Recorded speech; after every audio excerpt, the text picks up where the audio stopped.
नमस्कार दोस्तों, स्वागत है आप लोग सभी का हमारे चैनल पर। और आज हम बात करेंगे एक ऐसे मुद्दे की जिसने हमारे पर्यावरण और जीव जंतुओं को सबसे अधिक नुकसान पहुंचाया है। दोस्तों, आज का वीडियो संदर्भित है प्लास्टिक प्रदूषण को लेकर, जिसमें हालिया एक रिपोर्ट जो कि नेचर पत्रिका में पब्लिश हुई थी, उस पे आधारित है, जिसमें ये कहा गया है कि इंडिया हाईएस्ट कंट्रीब्यूटर है प्लास्टिक पॉल्यूशन में। साथ ही दोस्तों, इस वीडियो में हम लोग प्लास्टिक प्रदूषण के हर एक आयाम के बारे में समझने का प्रयास करेंगे, छोटे से छोटे मुद्दे से लेकर बड़े से बड़े मुद्दे तक। तो दोस्तों, ये वीडियो एक्सप्लेन्ड वीडियो होने वाला है, इसलिए इसे ध्यानपूर्वक और आराम से समझने की कोशिश कीजिएगा। दोस्तों, प्लास्टिक प्रदूषण तब होता है जब प्लास्टिक उत्पाद कचरे के रूप में हमारे वातावरण में जमा हो जाता है, लंबे समय तक विघटित नहीं होता है। प्लास्टिक एक ऐसा पदार्थ है जो प्राकृतिक रूप से नष्ट नहीं होता है। इसका मतलब है कि जो प्लास्टिक आज हम इस्तेमाल कर रहे हैं वो सैकड़ों सालों तक हमारे पर्यावरण में बना रहेगा। दोस्तों, प्लास्टिक का जब से आविष्कार हुआ है, ये जब आविष्कार हुआ तो था, तब इसे बहुत ही बड़ा आविष्कार माना गया था। लगा था कि दुनिया के बहुत सारे प्रॉब्लमों का इसने निपटान कर दिया था। लेकिन जैसे-जैसे प्लास्टिक का उपयोग बढ़ता गया हमारे समाज में, दुनिया के हर एक हिस्से कोने में,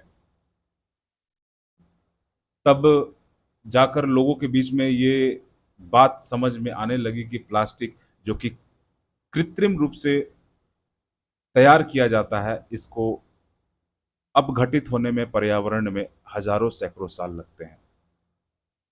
धीरे-धीरे ये बात और लोगों को भी समझ में आई, देशों को समझ में आई, और वो लोग इस पे जागरूक होने लगे। दोस्तों, इसके प्रमुख कारणों की बात करते हैं। सबसे पहला जो है, एकल उपयोग प्लास्टिक, यानी कि सिंगल यूज़ प्लास्टिक। हम रोज़मर्रा की ज़िंदगी में कई तरह के प्लास्टिक का इस्तेमाल करते हैं, उसको भी हम लोग देखेंगे। जैसे पानी की बोतलें, प्लास्टिक की थैलियाँ और स्ट्रॉ, इनका इस्तेमाल करने के बाद हम उन्हें फेंक देते हैं और यही कचरा बनकर हमारे वातावरण को प्रदूषित करता है। प्लास्टिक का अवैज्ञानिक निपटान, बहुत सारा प्लास्टिक सही तरीके से रिसाइकिल नहीं होता है। इस वजह से वो समुद्र, नदियों और ज़मीन में चला जाता है। उद्योगों में प्लास्टिक का बड़े पैमाने पर उत्पादन किया जाता है। फैक्ट्रियों और कारखानों में भारी मात्रा में प्लास्टिक का निर्माण किया जाता है, जिससे प्रदूषण और भी बढ़ता है। दोस्तों, इसके कुछ प्रभाव, ये हम लोग बेसिक्स देख रहे हैं दोस्तों। अ, इसके असर को भी नज़रअंदाज नहीं किया जा सकता है। जैसे समुद्री जीवों पर असर, हर साल लाखों समुद्री जीव, मछली, कछुए, पक्षी प्लास्टिक खाने की वजह से मर जाते हैं, क्योंकि ये उनको भोजन समझते हैं। दोस्तों, आप लोगों ने कई बार हमारे आस-पास देखा होगा कि बहुत सारी गायें जो घूमती हैं, वो कई बार प्लास्टिक खा लेती हैं और वो जाकर उनके इंटेस्टाइन में फँस जाता है प्लास्टिक, और जिससे उसकी गाय की मौत हो जाती है। ये गाय में अभी वर्तमान समय में होने वाली मौतों में एक प्रमुख कारण बना हुआ है। पर्यावरण पर असर, प्लास्टिक कचरा जंगलों, नदियों और पहाड़ों में भी पाया जाता है। इससे इससे वन्य जीव और प्राकृतिक सुंदरता दोनों को नुकसान पहुंचाता है। स्वास्थ्य पर असर, प्लास्टिक के छोटे-छोटे कण, जिन्हें माइक्रोप्लास्टिक्स कहते हैं, हमारे खाने और पानी में घुस जाता है। दोस्तों, आप कोई भी खाना किसी प्लास्टिक के अगर प्लेट में या फिर किसी भी प्लास्टिक कंटेनर में खा रहे हैं, तो उसके जो माइक्रो पार्टिकल्स हैं उस प्लास्टिक, वो आपके खाने के थ्रू आपके शरीर में जा रहा है। अभी हाल में ही एक अध्ययन हुआ था जिसमें पाया गया था कि ह्यूमन बॉडी में जो एक निर्धारित मात्रा है जो स्वस्थकर है, उसकी सीमा तक पहुँच चुका है प्लास्टिक, यानी कि माइक्रो प्लास्टिक की बात कर रहा हूँ। पानी की जो पेट की बोतलें होती हैं, वो जो हम लोग यूज़ करते हैं, वो भी इसी श्रेणी में आता है, जो हमारे स्वास्थ्य के लिए बेहद ही नुकसानदेह होता है। दोस्तों, अब हम लोग बात करते हैं कि आखिर में ये प्लास्टिक कितने प्रकार के होते हैं। ये बहुत ही ज़्यादा इम्पोर्टेंट नहीं है, लेकिन फिर भी आप एक ब्रीफ ओवरव्यू ले सकते हैं। मैं बहुत ही इसको सरल शब्दों में बयाँ करने की कोशिश करूँगा। सबसे पहला होता है पेट, यानी कि पॉलीएथिलीन टेरेफ्थलेट। दोस्तों, जो हम लोग पानी की बोतल, कोल्ड ड्रिंक्स की बोतलें, खाद्य पैकेजिंग, माइक्रोवेव कंटेनर इत्यादि जो यूज़ करते हैं, इसे हम लोग पेट बोतल बोलते हैं। ये आमतौर पर सिंगल यूज़ प्लास्टिक होता है। दूसरा है हाई डेंसिटी पॉलीएथिलीन। ये हमारी दूध की बोतलें, डिटर्जेंट की बोतलें, खिलौने, प्लास्टिक बैग इत्यादि में पाया जाता है। तीसरा होता है पॉलीविनाइल क्लोराइड, पीवीसी। दोस्तों, आपके घरों में जो पाइपिंग की जाती है, उसमें पीवीसी, सीपीवीसी का ही यूज़ किया जाता है, पॉलीविनाइल क्लोराइड। साथ ही खिड़की के फ्रेम, विनाइल फर्श, मेडिकल उपकरण इत्यादि में इसका उपयोग होता है। फिर उसके बाद जो आता है दोस्तों, वो है लो डेंसिटी पॉलीएथिलीन, यानी कि एलडीपीई। प्लास्टिक बैग्स, खाद्य रैप और फ्लेक्सिबल कंटेनर, ये हल्का और लचीला होता है। जो ऐसी चीज़ें जो में उपयोग किया जाता है, जो मुड़ने या लचीलापन दिखाने के लिए बनाई गई हों। एलडीपी को रिसाइकिल करना थोड़ा-सा कठिन होता है। पॉलीप्रोपाइलिन, पीपी, यानी कि खाद्य कंटेनर, स्ट्रॉ, बोतल की ढक्कन और ऑटोमोबाइल के पार्ट्स। ये गर्मी के प्रतिरोधी होते हैं, मजबूत होते हैं और उच्च तापमान पर भी नहीं पिघलता है। इसे गर्म तरल पदार्थ और भोजन कंटेनरों में भी उपयोग किया जाता है। उसके बाद होता है पॉलीस्टाइरिन, डिस्पोजल कॉफ़ी कप जो हम लोग यूज़ करते हैं, वो प्लास्टिक फूड कंटेनर जो पैकेजिंग फोम यूज़ करते हैं।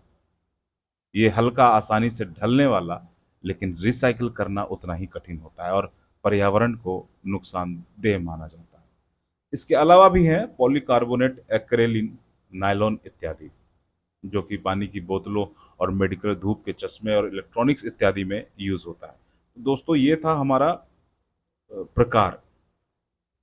अब दोस्तों आते हैं हम लोग हालिया अध्ययन का। ये जो प्रकाशित हुआ है, वो नेचर जर्नल में पब्लिश स्टडी, जो रिसर्चर्स ने किया था, उसमें प्रकाशित हुआ था, जिसमें बताया गया है कि India generate highest plastic pollution in the world. ये नेचर जर्नल में पब्लिश हुआ था। इस स्टडी के अनुसार इंडिया प्रति वर्ष 9.3 मिलियन टन प्लास्टिक जनरेट करता है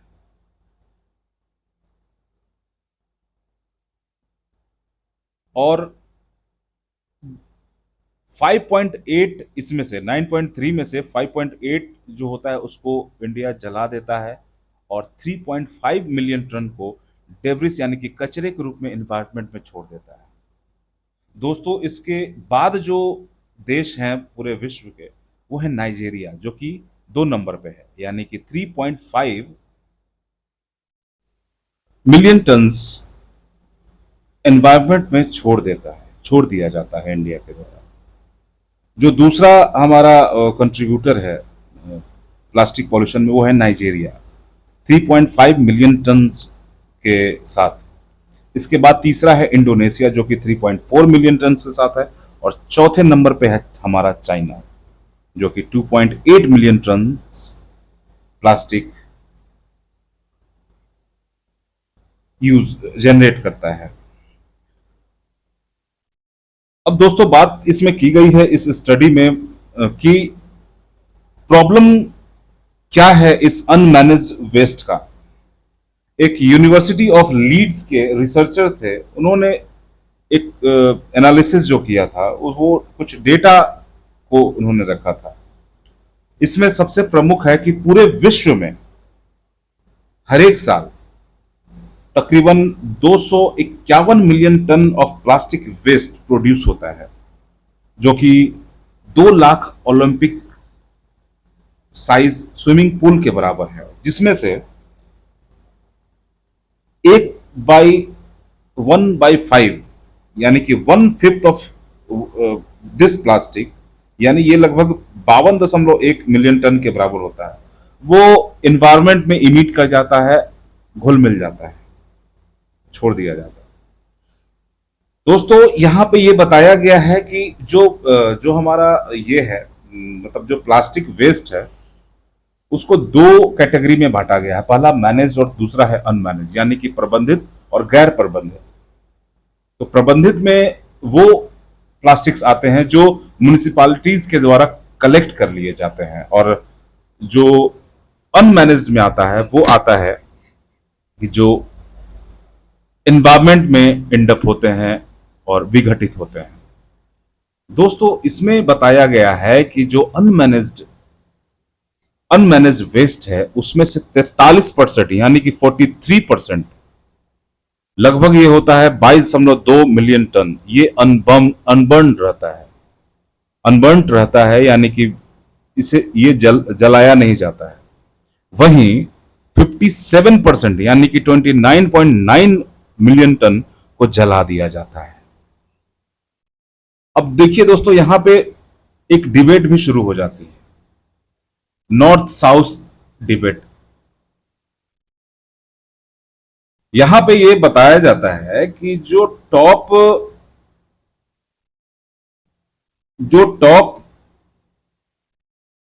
प्रोड्यूसर हैं प्लास्टिक से, वो मोस्टली साउथ ईस्ट एशिया के रहने वाले हैं, या सब सहारा अफ्रीका के रहने वाले हैं। वहां पे प्लास्टिक बहुत ज्यादा इमिट किया जाता है एनवायरमेंट में। मोस्टली ये कहा जाता है कि 69% ऑफ वर्ल्ड प्लास्टिक पॉल्यूशन, ये टोटल 20 नेशंस यानी कि देशों के द्वारा इमिट किया जाता है, और इनमें से कोई भी हाई इनकम कंट्रीज नहीं है। वर्ल्ड बैंक के अनुसार हाई इनकम कंट्रीज का की जो परिभाषा है वो है पर कैपिटा इनकम, जिस कंट्री का 13,846 रुपए है पर कैटे प्रति व्यक्ति आय, उस या उससे अधिक है, 13,846 उससे अधिक है, वो हाई इनकम कंट्रीज में आते हैं वो। और दोस्तों इसमें से सारा जो भी मैक्सिमम प्रोड्यूसर्स हैं वो नॉर्थ के हैं, यानी कि ग्लोबल नॉर्थ के, ग्लोब में जो हमारा विश्वत रेखा है उससे नॉर्थ में सारा ये है। एक और चीज यहाँ HIC के बारे में कहा गया कि इसमें से ये जो HICs हैं यानी कि हाई इनकम कंट्रीज हैं, ये टॉप 90 में भी नहीं है, पॉल्यूशन कंट्रीब्यूटर में भी नहीं है, क्योंकि इनके पास 100% कलेक्शन ऑफ कवरेज होता है अपने ये का प्लास्टिक डिस्पोजल सारे का, ये स्टडी में कहा गया है। दूसरा ओपन बर्निंग को लेकर कहा गया है कि जो ओपन बर्निंग है वो ग्लोबल साउथ का सबसे बड़ा प्रॉब्लम है, यानी कि जो ग्लोब के साउदर्न हिस्से में जो कंट्रीज हैं वहां पे हम लोग आमतौर पे देखते हैं कि वो खुले में जो जला दिया जाता है प्लास्टिक्स को, वैसी समस्याएं देखने की। हालांकि इस रिसर्च का कुछ क्रिटिसिज्म भी है दोस्तों, यही रिसर्च का कुछ महत्वपूर्ण डेटाज हैं यहाँ से, इसका कुछ। दोस्तों इसके सबसे बड़े क्रिटिसिज्म की अगर बात करें तो सबसे बड़ा क्रिटिसिज्म ये है कि इसे एक नेगोशिएशन टूल माना गया है, इस स्टडी को, क्योंकि अभी इस पे कोई भी ग्लोबल संधि नहीं है, ग्लोबल ट्रीटी अभी तक वो अभी डेवलपमेंट प्रोसीजर में है, जो 2024 के अंत तक एक ट्रीटी बन जाने और उसके साइन हो जाने की उम्मीद है। हालांकि ये पेरिस समझौता के बाद दूसरा सबसे बड़ा पर्यावरण समझौता, प्रमुख पर्यावरणीय समझौता माना जा रहा है। दोस्तों इसमें दो बातें हैं, पहला कि जो फोजाइल फ्यूल उत्पादक देश हैं और जो औद्योगिक देश हैं, वो प्लास्टिक पॉल्यूशन को वेस्ट मैनेजमेंट प्रॉब्लम के रूप में देख रहे हैं और बिना किसी प्रतिबंध के वो चाह रहे हैं कि ये वेस्ट मैनेजमेंट को बेहतर बनाकर हम इसे कम कर सकते हैं। वहीं दूसरा जो है, ईयू और अफ्रीका जैसे देश वो प्रतिबंधों का समर्थन कर रहे हैं। हाल ही में एक साइंस एडवांस पत्रिका में, साइंस एडवांस मैगजीन है, उसमें एक रिपोर्ट जो आई थी जिसमें प्रोडक्शन और पॉल्यूशन के बढ़ने का सीधा संबंध स्थापित किया गया था, जिसमें यह बताया गया था कि अगर 1% प्रोडक्शन अगर बढ़ता है तो 1%। तो दोस्तों ये था हमारा वीडियो और उम्मीद करता हूं कि ये वीडियो आपके सारे प्लास्टिक पॉल्यूशन से रिलेटेड जितने भी क्यूरी हैं और जितने भी ये हैं वो सबको शांत कर दिया होगा। दोस्तों अगर आप इस वीडियो को पसंद कर रहे हैं तो इसे लाइक शेयर सब्सक्राइब